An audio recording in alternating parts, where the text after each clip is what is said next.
Welcome to the Startup Grind. We're here to talk to Chris Reed from Black Marketing. Chris is visiting us from Singapore. So, Chris, let's talk about you. Let's get your story. So, you're not from Singapore. How did you end up in Singapore? Well, I hate the weather in the UK. All right. The UK, I hate the weather in the UK is like this. So it's drizzly, it's damp. It's basically, I remember the day in July it was when I looked out the window and it was all grey and drizzly, and it was 2008, and it was that whole great financial crisis side of things, and I run a marketing business there. I was an entrepreneur.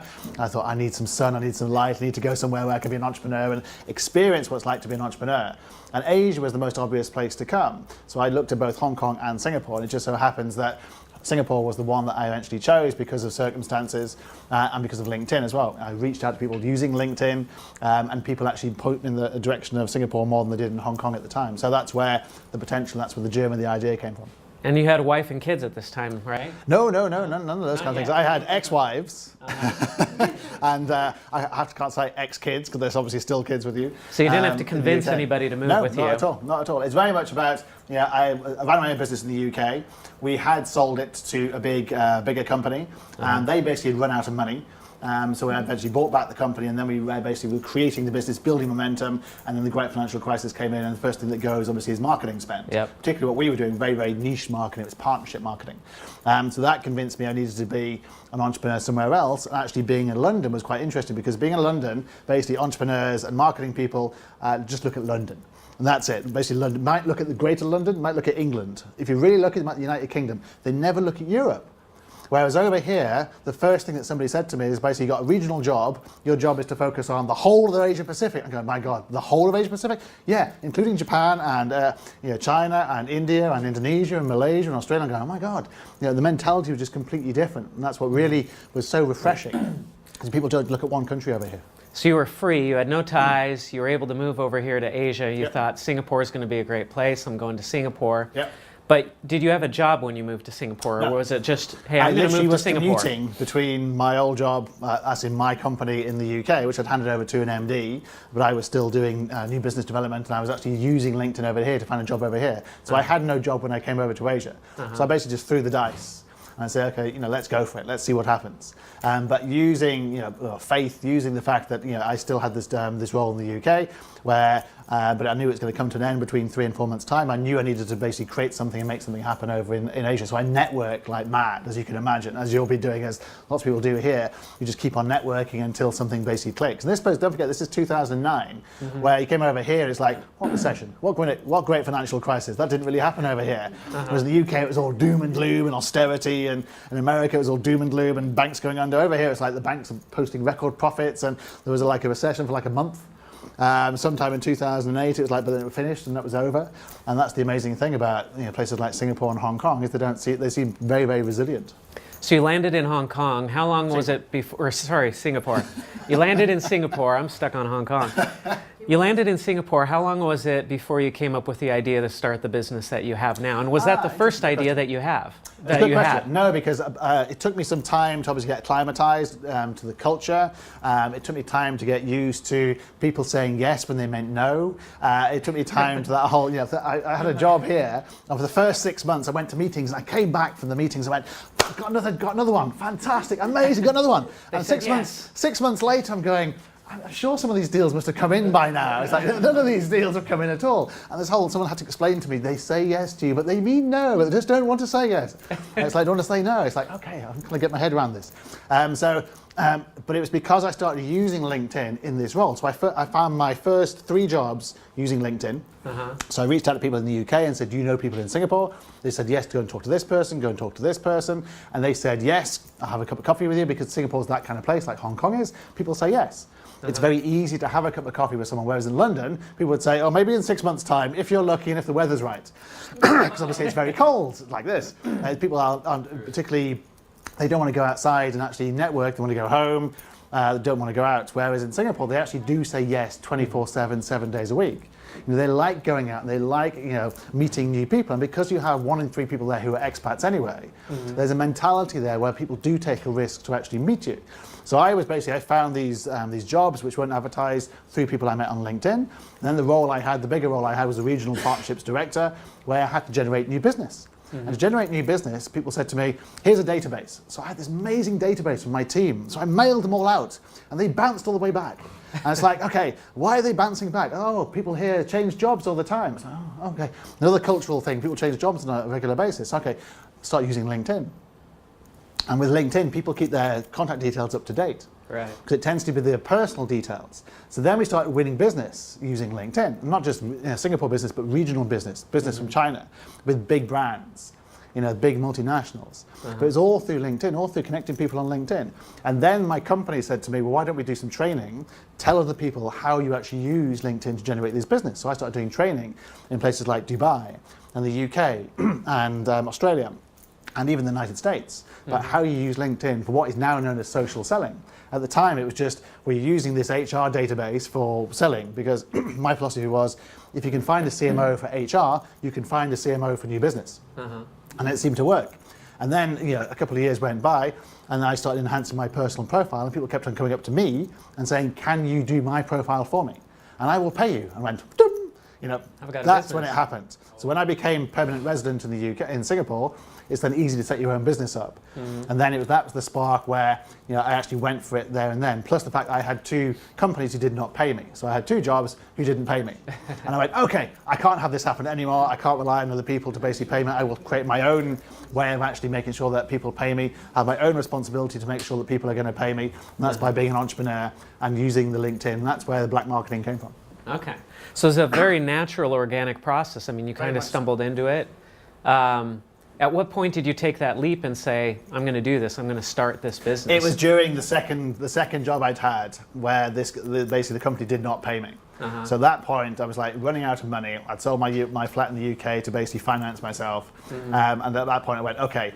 And then I started basically, when I quit, because I'd had enough, I said, look, I can't work for nothing anymore. This just can't go on. Got nothing to lose. Got nothing to lose. I'm going to go for it here. And I had people coming to me all the time then saying, I will do my LinkedIn for me. And then when I started reaching out to people, when I left that particular role, and then that was like the floodgates then opened. People go, yeah, fantastic. I love your profile. Will you do my profile? And then people started saying, didn't realize you could do this on LinkedIn, didn't realize you could generate leads on LinkedIn, didn't realize you could be a thought leader on LinkedIn, didn't realize you can do employer branding on LinkedIn. And that's when we became profitable instantly. During the first year, we turned over like $500,000, made $250,000 profits, and that was just by literally organic growth and by talking to lots and lots of people. So who was the first employee that you hired after yourself? That's a very good question. The first employee actually took, I think, 9 months. So in September of 2014 was the first employee, and she was part-time. And so that was the stage where I had so many clients, I couldn't do both the account management and the blog writing and the new business and my own new business at the same time. It was like, I can't do everything here, because every time I did new business, I was thinking, I should be working on someone's profile. Right. So that was the point where I needed to employ someone. And then that was the first person. Then we took a big leap in January 2015 by employing 5 people and 6 people. Now we're up to 21 people in Singapore, which is where our regional hub is. But they service clients across the entire world. They service clients from Europe, from the United States, from Australia, from China, from Hong Kong, from Shanghai. So that's really where the hub is. That's where the center of excellence is. That's where we do all the training for the team. That's where the client management's done. That's where the editorial team is. And that's really, now you start getting serious. Like you get over 10 people, you start getting really serious, because then you look at the wage bill each month and you go, oh my God, I need to generate this much money to pay this many people every single month. Yeah. So 2015 was a big year for you. I mean, that was big growth. What are most of these people doing? Are they writers? Are they social media experts? What type of people are you employing? We tend to employ, they're all millennials. They're all Singaporean by bar one or two. They're all basically very good writers. They all understand social media because they're all millennials. And they're all female millennials bar 2. So they really get the whole, sharing content, how you're engaging. So we've had to adapt for example, our philosophy in terms of recruiting and what our workplace strategy as well. So we have very flexible working, so people can come in when they want, they can leave when they want. All we ask is they actually deliver for our clients. So it means I get emails at 3 o'clock in the morning with a blog that I need to approve, for example, because someone feels inspired with a glass of wine at 4 o'clock, at 2 o'clock in the morning, they've written a fantastic blog, but then they're not going to come in at 9 o'clock in the morning the next day. But that's fine because they're happy, I'm happy, and the client's happy. As long as the clients are happy, that's all we care about. So they're doing writing, so the editorial team, they're doing account management, they're doing basically new business, they're managing people's connections, they're basically enhancing the profile, they're putting keywords in, they're basically using all the things that LinkedIn tell you to do that most people do not do. How many customers do you have roughly? We have about 100 customers at the moment, but it's going up all the time. One of the reasons I'm here in Hong Kong is because we're winning lots more business in Hong Kong. So we're finding that particularly expats who are entrepreneurs of SMEs become clients. As soon as we meet people, as soon as we see people, they realize the power, they see the power of LinkedIn, and they realize what they're actually missing out on, what they can actually do using LinkedIn. So as soon as we meet people and talk to people about it, that's when they become a client. And ironically, half our clients are marketing agencies. Of some kind, because marketing agencies are the worst kind of people to actually market themselves.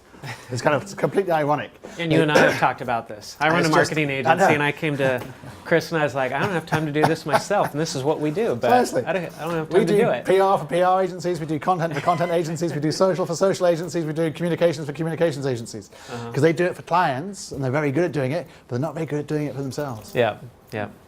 Well, yeah, the client always takes priority, right? Completely. And they're paying for it. No one pays you to do your own marketing, do they? So. Right, exactly. So, so 2016, is this looking like another good year? How much are you going to grow this year? Well, we're going to IPO this year. We're going to IPO the Singapore office in this year. Really? Yes, on the Swedish NASDAQ, the first north in Sweden with 3 other companies. We're doing a roll-up, what's called a marketing roll-up. And that way, the Singapore operation will get more funding, we can go and buy more of the companies with shares, and we can actually enhance our offering. And the idea is that we enhance Hong Kong, so that in a year's time, we can basically sell the Hong Kong operation to this roll-up in a year's time. But we need to get, obviously, to up the revenues and increase the profits as a result of that. Hence why I'm spending a lot more time in Hong Kong and Shanghai and Beijing, which is what the Hong Kong operation actually covers. So talk about this a little bit, because normally in the US, you talk about an IPO, you're talking about a company with 2,000 employees and 100 million US in revenue, but you've got 20 employees and you're talking about doing an IPO in Singapore. So no, we're doing the IPO how does that in Sweden. work? We're doing the IPO in Sweden. Yeah, that's exactly why, because everywhere else in the world, the benchmark is very, very high, whereas the benchmark in Sweden is quite low, but also it's a startup, it's a growth index, it's a tech growth index. It is mirrored with the NASDAQ in the States for a reason. It looks after startups. And I've known lots of clients who actually have got listed on the Swedish First North NASDAQ. And they've actually said it's fantastic because you're out the limelight. They allow you to grow. There's not so much pressure on earnings straight away. They allow you to actually boost your revenues, boost your numbers, and actually then you can then change from that stock exchange to, say, the main NASDAQ in the States, or the FTSE, for example, or the SGX, or the Hong Kong index, or the ASX, one of the big indexes, for example. So that way, by rolling up with 3 or 4 other companies, which is what we're doing, it's not just ourselves, there's actually all the employees' revenues from those companies. And the idea is we've got a target list of another 100 companies who we're going to basically buy and actually add to this smaller PLC called the Marketing Group, and they will hopefully increase the share price by telling a good story about how they're fitting into what we're actually doing as well. So that's where the guys we're working with are very clever in terms of spotting what the Swedish NASDAQ actually does and actually helping young tech startups like ourselves. That's interesting. Is this something you would recommend for other startups, Without or is this kind of a special situation? No, I think it's. I definitely recommend it because it allows us to basically get funding and get finance in through other ways. Like, for example, in Singapore, it's actually quite hard to get finance as a startup. I've approached several of the banks, including a bank I've been with since I've been in Singapore. Now, I've been in Singapore 7 years, and I asked them for a business loan to help us grow. And they say, well, you have to have 3 years of accounts. I'm going, really? 3 years of accounts. How am I supposed to have 3 years of accounts? I'm 18 months in, I'm starting up, I'm growing, I want to employ people, I want to employ Singaporeans. They pay CPF, they pay tax, I pay corporation tax, I'm helping the Singapore economy grow. It's not doing so well at the moment, it's kind of flatlining.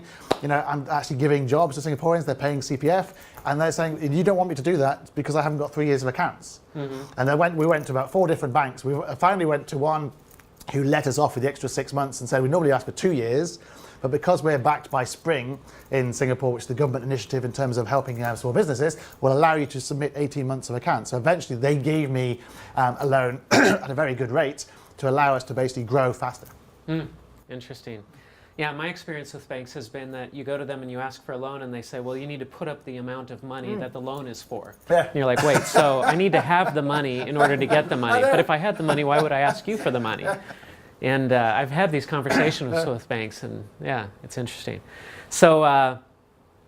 So what are some of the challenges that you've faced starting this business and running it and growing it so far? What are some of the hurdles that you've faced? Have there been any major obstacles? The biggest hurdle, as it is in Hong Kong and in Singapore and places like Shanghai, is talent. It's talent because there's only a finite amount of people. There's lots of restrictions in Singapore in terms of who you can employ, in terms of work passes and so forth. And for every 4 Singaporeans we employ, I can employ 1 expat, for example, 1 foreigner. So we tend to focus on Singaporeans. We tend to invest in Singaporeans. We tend to invest in the training. But we've had to look at how their writing is, because it's not known for Singlish for nothing. And they do tend to write Singlish as well as actually speak Singlish. So we've had to kind of like iron some of this out to make sure we have good writers, and we spot good writers and spot people who actually have a passion for writing as part of our business, but also people who are aware of social media but can learn quickly. So what we found in Singaporeans is that they learn phenomenally quickly. They're very quick to pick things up. They're very eager to learn. They're happy to go on courses to learn more things, even if those courses are in the evening or the weekends. So we put them on things like Dale Carnegie leadership courses. We put them on, various different training courses to enhance themselves. So talent is definitely an issue. We employed a few expats, for example, that didn't fit the culture, so they left. And we kind of learned a big lesson and say, okay, let's not employ any expats. Ironically, then actually go down the Singaporean route. So Singapore government should give me a medal, really, because I am actually doing their whole philosophy of Singaporean first, which is their philosophy. But we're doing it because it's the best talent available in Singapore. If you want to get a good culture and get a good team working together, it's actually the best way of actually doing it. What I object to the way the Singapore government does it is they force you to do it, whereas it should be a natural where you compete because they're the best people, not because they're being forced to. You must employ them because of the restrictions. But that's certainly the biggest issue you face in Singapore is the talent, like how you manage the talent, how you recruit the talent, how you reward the talent, how you train the talent, and making sure that they are the right kind of people and they're very client focused and very, they understand how social media works. So do you do all your recruiting through LinkedIn? Of course. It's like somebody the other day called me up and said, I've got a call center. Do you want to use our call center to generate clients for your business? And I said, do you know what we do? If I started using a call center to generate business, what does it say to our clients? It says to our clients that LinkedIn doesn't work. So yeah, we do new business through LinkedIn, we do content marketing through LinkedIn, and we do recruitment through LinkedIn. So how do you get business through LinkedIn then? What are the tactics that you use to generate your own leads? A lot of it is social selling. So it's literally putting out blogs, which means that people then view your blogs or comment on your blogs, and then you contact them and you connect with them. And because they've made the first move, they're actually quite receptive to you reaching out and say, hey, do you want to have a chat about LinkedIn? Go, oh, that's interesting, I read your blogs. And when you say blog, are you talking about the LinkedIn Pulse Network? Correct. Or LinkedIn Pulse Network. So basically you publish on the LinkedIn, which is the biggest publishing platform in the world. And basically by doing that, LinkedIn then market your blog to thousands and millions of other people. And it's absolutely fantastic because they then see that and think, that's interesting content. I'll actually come and see Chris's profile. Oh, that's the business he runs, that's interesting. And the same thing with this whole who's viewed your profile. So if they view your profile, you can then again contact them and say, thanks for viewing my profile. And they then say, would you like to have a chat about LinkedIn? And again, because they made the first move, it's actually not a hard sell, it's a social sell, it's a soft sell. And that's what LinkedIn's all about. It's about relationships. So it's like this, basically like this, but it's virtual. Right. But the whole idea of LinkedIn is you meet people. So I've got meetings lined up this whole week, for example, created by LinkedIn. So I've said, I'm in Hong Kong for a week, I'd like to meet with you. And people go, fantastic, I'll meet with you, Chris.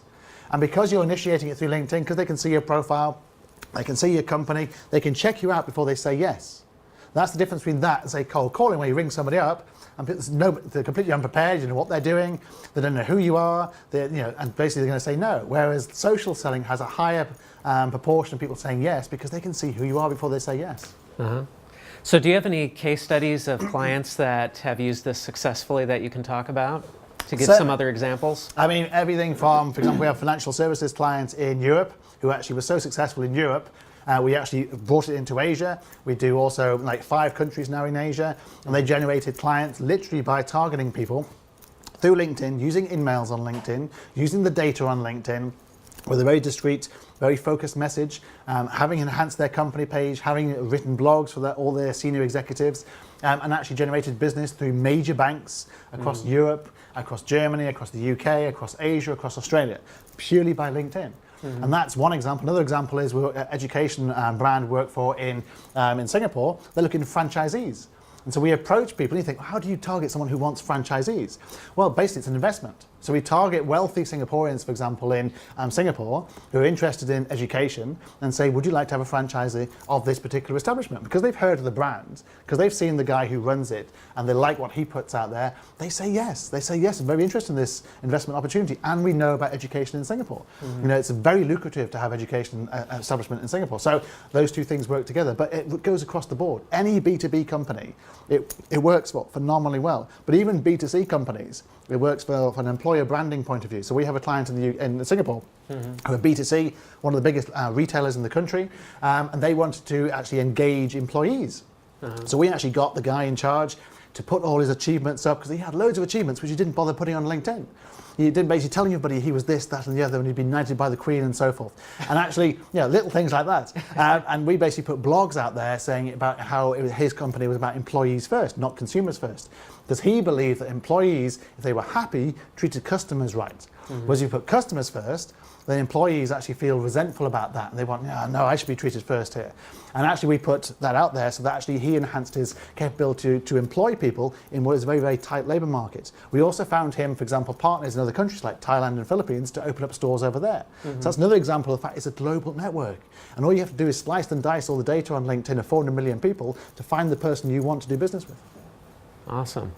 So let's talk a little bit about the Singapore startup scene versus Hong Kong. What's it like starting a business in Singapore? And granted, you haven't started a business in Hong Kong, or have you? Yes, I have, yes. And actually, it's easier to start one in Hong Kong than it was in Singapore. Okay, so talk a little bit about that. So we had to basically, so we created the Singapore operation, and when I became PR, it was much easier. If I wasn't PR in Singapore, it's actually, it's not hard, but you have to get either a PR or a citizen to actually help you set the company up. The other way of doing it is be an entrepreneur, and you have to give them like $1 million. Right. Which obviously most of the startups do not have. Yeah, what entrepreneur actually has money? Precisely.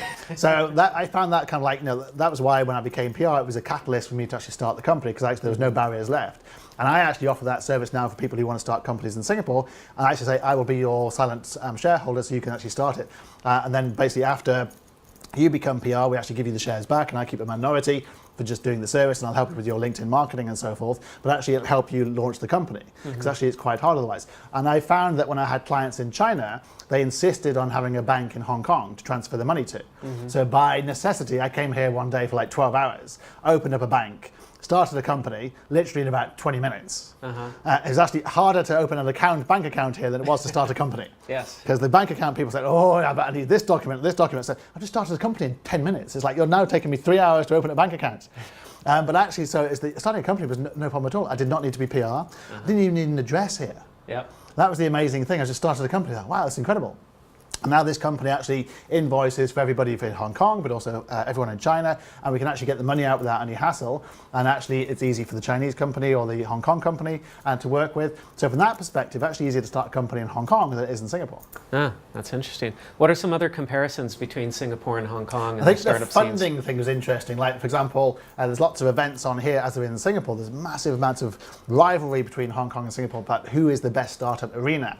And obviously, Singapore government puts a lot of money behind startups, and there's lots of entrepreneurs in Singapore. But the trouble is, lots of entrepreneurs in Singapore means there's someone in their mother's bedroom with an app. And it's like they're not a CEO, but they come up on LinkedIn as being a CEO of their own company. But when you get down to it, their address is their mother's bedroom, and they're like 19 years old. It's probably them. Maybe you will become the next Mark Zuckerberg, but I don't think so. Yeah, they're not taking the risk because they're still in their mother's bedroom. Whereas I get the feel that Hong Kong is a bit kind of like a bit more risky like that. It's a bit like in London in many respects. You get moved to London, you start a business, you have no fallback. You don't live with your parents. You really do have to make it work to get a living, and you share your house. For example, you share rooms. And obviously it's expensive in Hong Kong. It's the most expensive place in the world, apparently, according to the South Morning China Post I saw this morning, in terms of property. And Singapore and London must be kind of second and third to that. So that has something to do with the fact that you are taking a big risk by actually starting a company. But I get the feeling that Singapore likes to try and find any particular way whatsoever to try and create their own Silicon Valley in Singapore, and they haven't really succeeded so far. Whereas Hong Kong seems to have more success stories, and they seem to have kind of more initiatives, and it seems to be easier to get grants and so forth here than it does in Singapore. I mean, maybe you can throw some light on that. But it is warmer in Singapore. That they've got that It's for easier sure. to do business. Yeah. Well, interesting. So let's dive into some other LinkedIn stuff, because I think some people came here wanting some specific LinkedIn advice, and you're the expert on LinkedIn. By the way, how many LinkedIn connections do you have? Only 43,000. Yeah, only 43,000. It's only the most viewed profile in Asia Pacific, but I've got a long way to go. There's people in America who've got 60, 70, 80, 90, 100,000, so I've got a long way to go. So how did you build all those up? I mean, did you just sit there like clicking on all those suggestions and just going down every suggestion and just like, I'm going to add every one of these people? How did you build up that network? No, I actually started by personalizing it, because I do passionately believe in personalizing it. So what I tend to do is, like, I went to an event yesterday, for example, picked lots of business cards up, and then when I got back to the hotel, I actually wrote them an invitation saying, I met you at this event today. I'd really like to connect with you to see and share your posts. And when people view my posts on LinkedIn, for example, I say, thanks for viewing my post, I'd like to read and see your posts. So I do try and personalize invitations if at all possible. And that way you actually increase the success factor of people saying yes. It also helps to have an enhanced profile as well. People think you've got an amazing profile. They do want to follow you because there's benefits to having access to my 43,000 connections. So there's access there because obviously LinkedIn's based on the fact you have more second connections and more third connections. And to do that, you need to have more first connections. To do that, you need to tie up with people who have a lot of first connections. Yeah. Which is why it's attractive to actually tie up with people like headhunters, because headhunters have a lot of connections, so you can access their database. They think they're doing you a favor. They think you're doing them a favor, but actually they're doing you a favor because you're getting access to their connections as part of a quid pro quo. So that's personalizing invitations is absolutely key, but also having an active profile, having a top viewed profile. When in terms of using things like key search and keyword search on LinkedIn, because that comes up on LinkedIn as it does on Google as well. So it's very important to have a completely full profile. So what are some of the biggest mistakes, or like top 5, top 10 mistakes that you see people make with their LinkedIn profiles? Well, obviously the first You've got to have some fun First ones. one's a photograph. Yeah. The first one is people using a photograph that it should be a Facebook photograph. It's one of those ones. There's a classic one which I use all the time of a guy in Hong Kong actually who's dressed as a panda. He's dressed as a panda with a microphone in a nightclub. Obviously completely hammered, thought it was a great idea to do a picture of this and to upload it onto his LinkedIn. You can just imagine him the next day going, I'm sure I did something really weird last night. Let's have a look at my LinkedIn. Oh my God, what have I done? Now everyone thinks I'm completely, I'm at a KTV bar, I've been drinking, I'm dressed as a panda, and what kind of impression does that give? So your picture is the most important thing. And then it's things like your summary section. Having a full summary section, talking about your brand, talking about your personal brand, your achievements, your awards, those kind of areas. Having an up-to-date content marketing plan, so you're actually sharing relevant content. Having a company page, which is up-to-date and actually is on LinkedIn and has lots of content. I show people all the time, if you do a Google search on your company page, it comes up second or third on Google. Yeah. People are amazed. Sometimes it even beats the website. They go, oh my God, I spend millions of dollars on my website and LinkedIn's page is coming up first. Same if I Google your names on Google, your LinkedIn profile comes up number 1. So if you have a terrible profile, you're a terrible company page, or the last update, say 6 months ago, you're not doing yourself any favors. Yep. So really it sounds like the biggest mistake is not using all of LinkedIn's features and not filling stuff out. Because people get the wrong impression, like not updating your experience. There's nothing worse than you go to someone's profile and they haven't updated their experience, they've moved on jobs, and it's not updated to what they're actually doing. It doesn't help them, it also doesn't help anyone who actually looks at their profile. Yeah. I don't know how many times I've done searches for potential employees and I find a LinkedIn profile and I think this guy looks halfway perfect, but his profile's only half filled out, it's not up to date, and I think this guy doesn't realize that people are looking at his profile, thinking about hiring him, and he hasn't filled it all out. Correct. And it would take him 10 minutes, and he can do it. And even people who, for example, want a job change, but they haven't put on, seeking new opportunities or looking for new adventure or whatever it happens to be. It's like, well, how do you expect people to actually know you're looking for a job change if you don't tell them? They're not mind readers. They go through your profile going, well, I've no idea whether he wants a job change or not. Whereas if you do a search on, say, intern or looking for new opportunities or looking for a change, you'll actually come up with a string of people who actually realize that keyword search actually works incredibly well. Let's talk a little bit more about the LinkedIn Pulse Network, because this is something new that LinkedIn introduced not too long ago, and it's really taken off in a huge way. And a lot of people have still never really heard of it. I mean, they might see a blog post on LinkedIn, but they don't really know this network. So explain this network to us and how it can be used. They basically bought the Pulse a couple of years ago, and they actually attached the Pulse to LinkedIn, so you can actually now publish on the Pulse itself. The Pulse actually then promotes your content to everybody else on LinkedIn through a news feed, but also things like emails and actually distributing it, and also gives you lots of stats, lots of data, so you can see exactly who actually looks at your blogs. And you can actually look at every single person who's liked it and commented on it, which means that you can do things which you can't do if you're on just your website. Because on your website, then you basically don't know who's actually viewed your profile and who's actually viewed your blogs. Whereas on LinkedIn you can, because obviously everyone's put that data into their profiles. So when you look at something else, that data then follows you around. So that's the most amazing thing when it comes to the data analytics on LinkedIn are connected to the Pulse itself. But you need to publish to get that benefit. If you don't publish, you don't get the benefit of people actually viewing your blog post itself. So it's a very, very simple way of actually publishing. You know, it beats doing things like WordPress and then having to promote that, for example, or promoting it on your website. Actually, you do this on LinkedIn, everybody then sees it. LinkedIn actually market it for you. Now, correct me if I'm wrong, but if you publish to the Pulse Network, anybody who's following you sees that, but Correct. also all of your connections Correct. see it as well. Yeah. So the more connections you have, the more of an audience you have And the more for followers anything you as well. publish Yeah, on Pulse. totally, yeah. So if you publish on Pulse, you get 43,000 people looking at it. Correct. I get my slightly lesser number looking at that, right? That's the theory, yes. So what are some of the success stories you've seen come from publishing on LinkedIn Pulse? Are there any standout examples? I read where- about success stories all the time. I mean, for example, one of my first employee actually published an amazing post on Friday, and it went completely viral. She got 20,000 views for this particular post because she was very provocative, and she actually taken a leaf out of my book and actually wrote how Singapore companies should not employ Singaporeans first. They should employ the best person first, and she's Singaporean. If I'd written it, I'd be out the country by now. I'd be escorted to the airport and I'd be out the country. Because she's Singaporean, she actually got this really juxtaposition of views coming back where Singaporeans were having to go at her, saying, what do you mean? Why are you having to go at Singaporean first policy? And all the expats were like me were going, yeah, it's about time someone who was Singaporean actually said this kind of thing. And she's in the middle going, I'm sure this is supposed to be the other way around. But it's amazing. But I told her she had to now answer every single post. Every single comment. She said, bloody hell, I haven't done anything else for 3 days, Chris. Literally, I spent Friday, Saturday and Sunday, and I got a text from her on Sunday night going, I've answered like 400 comments on this particular post. It's like, how on earth do you do this on a daily basis? It's like, well, this is why people employ someone like ourselves, and we do it for people. Because actually it can take quite a lot of time. But if someone has actually taken the time to write a comment about your blog post or answer you or comment either pro or against, you have to then acknowledge them. You have to say thanks for this, and by the way, I disagree, this is why, or I agree with you, but this is why. And because people are more civil on LinkedIn, because they represent their company and their personal brand, they're not abusive. It's not like Twitter, or it's not like Facebook, it's not like things like Mumbrella or that kind of thing, where you can be anonymous. This is actually a place where people actually represent their company and their personal brand, so they think about the comments they actually put down.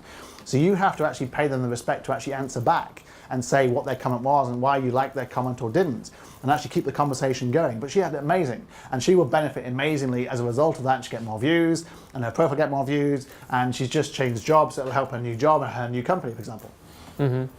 Okay, so some of the tips I've gotten tonight are, if you have a LinkedIn, you should have a LinkedIn profile. You should fill the whole thing out. Indeed. You need to publish on the LinkedIn Pulse Network. You need to engage with a lot of people, or I mean, the more you put into it, the more you're going to get out of it. It's gamification. Right. LinkedIn's very much gamification. The more you do on LinkedIn, the more you get out of it. The more you put into it, the more that your rankings will raise. The less you do, the more your rankings will basically plummet. So you have to do it on a daily basis. It gets very addictive, but it helps you have the mobile. Because if you're on, like, you've got 10 minutes spare, you're waiting for somebody, the MTR or the MRT, for example, you can actually then just go on the app and just basically comment or like or share or connect. So it's gamification. The more you put into it, like any good relationship, and LinkedIn's all about relationships, the more you put into it, the more you do get out of it. So are there any other big tips other than those that you would give for LinkedIn? Share. I mean, share and comment. Share original and unique content. So share stuff that other people aren't necessarily going to see.